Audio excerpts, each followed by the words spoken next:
Back to the BTB Show, everyone. Today, it's myself, it's Omar, and it's our resident Lakers fan, Earl.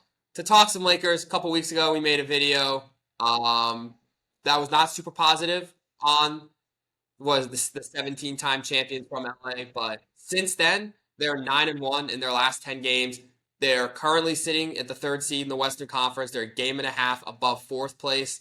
Looking unlikely that they can catch 1 and 2. That seems pretty set, but I think a 3 seed for the Lakers would be an absolute win this season. So I'm going to throw it over to Omar today. What are your thoughts on this Lakers 9-1 in their last 10? Because they've been playing a lot better ball since the last time we talked about them. Yeah, I talked without unmuting. Yeah, that happened. But the story of the Lakers is their defense. And I have to say, it goes to every single person on this squad. It goes from all the way down, all the way up from Luka Doncic, all the way down to Dalton Connect, Timmy.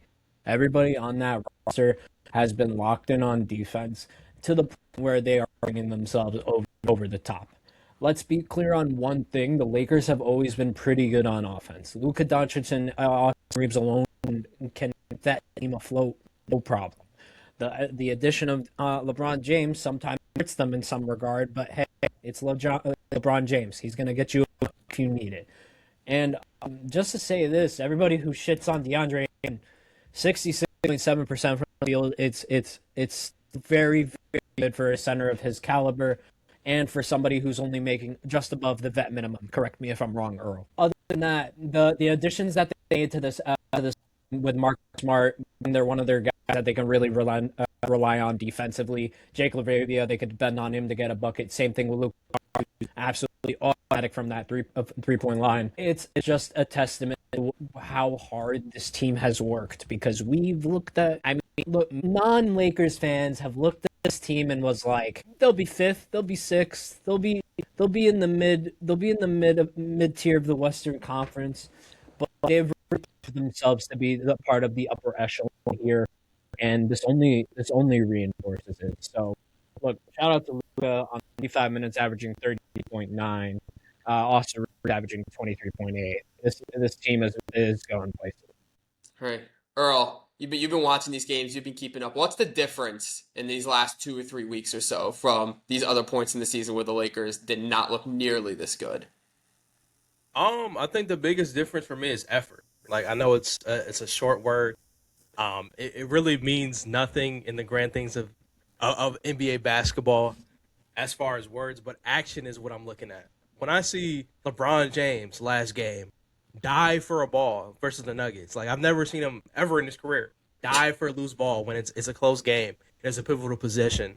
Like, when you see that, you can tell guys are bought into winning culture. I didn't see that the first couple games of the season. I didn't see that middle in the season when we were going on losing streaks, losing to teams we had no business losing to. So when you see your top guys like willing to give their body on the line, I think Austin Reeves is one of the best charge drawlers, I guess that's what you call it, in the NBA, always putting his body on the line. Yeah. Always putting his body on the line for his team and getting those extra possessions. Marcus Smart as well. Like, although he is a very antic type player, when he's locking on defense, man, he's willing to die for loose balls. He's playing aggressive, full court defense on your favorite basketball players, making them uncomfortable. And seeing that, and then his transition on offense recently as well, like, it's great to see. Like, even Aiden, to me, like, I think consistency wise is still not 100% there, but his ability to close games recently, like, that spark for us has been huge. The last 3 games, he's closed off well. I think overtime, he was our only guy to score in overtime for our team. Last game to close out the Rockets, I think he had our last 2 buckets. When we had a stint of 6 minutes, I think, where we didn't score a single bucket, Aiden checks in and scores twice. It kind of closes the game, gets complete rebounds. So seeing that is huge. And then defense. I was told, the whole eye test was told, that Luka Doncic is not a great defender. He's not a good defender. And he has been. Luka has held his opponents 3 of 12, 10 points allowed, and that was versus Memphis. I think that was versus the Timberwolves with Anthony Edwards, the game where he shot, I think, 2 for 15, something crazy like that as well. So seeing him be able to lock up guys like that, Jamal Murray, he was on Jamal Murray multiple possessions. He had the worst game of his career. Last game, Kevin Durant, we ran a lot of traps and double teams. Kevin Durant was held to 16 points. 16 points and 0 points in the second half. He didn't score a single bucket in the second half. And not only was Luka involved in a lot of those plays on those pick actions, just the team in general, like Omar said, the defense is there. For me, I was somebody very vocal as Lakers fans. I watched every single game this season. The defenses looked atrocious, and a lot of it was because of effort. But man, like I can't help but like re-fall in love with this team, man. Like it just gives me hope. I think I can say like from the bottom of my heart, the only team that I have fear for in the Western Conference is Oklahoma City Thunder. Spurs a little bit, but I mean we've shown signs of being able to compete with the Spurs. But OKC is just in a different tier. It's OKC, Spurs, and then in this little bunch is Rockets, Nuggets, and Timberwolves. That's the like three right there in our chart for like that I'm confident we can compete against this year. But yeah, shout out to Lakers, man. We've been on a great stretch. I'm super excited for what's to come. And when I see those rankings for MVP next week, Luka better be top 3. That's all I'm gonna say. I really cannot praise the acquisition of Marcus Smart enough for them. I think, you guys have touched on it already, Yes. but the problem with the Lakers the last couple of years has never been their offense, and especially since they got Luka Doncic, like the offense is not the problem. I know, they go through stretches in any game like any team does, but by and large, Luka Doncic is an offense up to his own. Austin Reeves is very trustworthy. When LeBron is healthy and on the court, usually he's still able to find ways to contribute.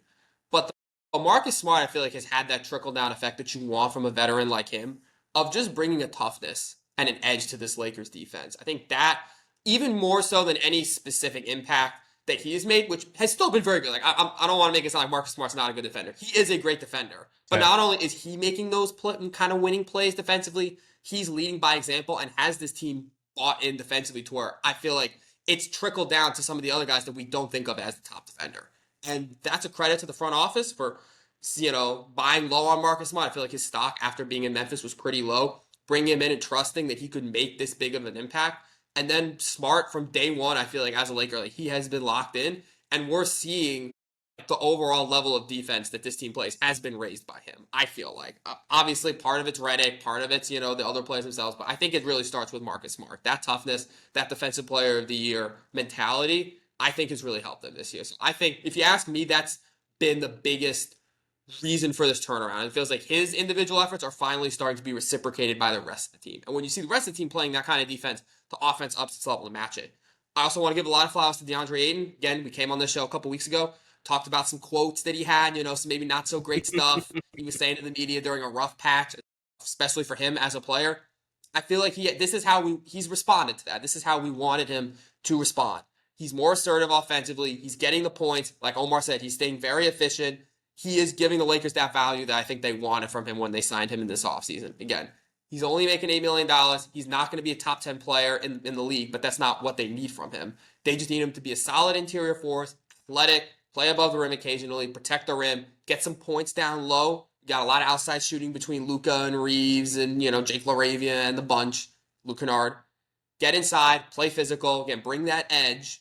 I think that's helped this team a lot. So really, a lot of the credit, of course the credit always goes to Luka, it always goes to LeBron. Like, those guys, we know about them. But I think the unsung heroes of this team right now have to be Ayton, the way he's been playing recently, and Marcus Smart, the way he's really elevated this team this season. So I'm not going to say I'm 1,000,000,000% sold on the Lakers just because they are the streakiest team in basketball. This is nothing new. They have stretches where they're up here, and then they have stretches where they're way down here. Then they go back up and go down. So right now they're in an upstretch, which is awesome. They're 9-1 in their last 10. They're winning games. This could turn around in 3 weeks, and they might go 2-8 in their next 10. I don't know, but right now I like what I'm seeing from them. Maybe this is the turning point. It could be. Again, defense usually travels better than offense, so if they're able to sustain this level of play, I think it could be a turning point. But I'm not going to sit here and say all of a sudden now I'm buying the Lakers as like a legitimate championship contender. I'm going to need to see some consistency in the postseason before I'm there. But I do like what I'm seeing from them right now. So that's my take. That's our takes. Let us know your take in the comment section below. Are you a Lakers fan? Are you not a Lakers fan? How do you think they've been playing lately? Do you believe in this team going forward? Who do you think has been the biggest catalyst for their change? As always, keep an eye out for our other content here on YouTube and on TikTok as well. We appreciate all of you for tuning in. This is the BTB Show signing off. Have a good rest of your day, everybody.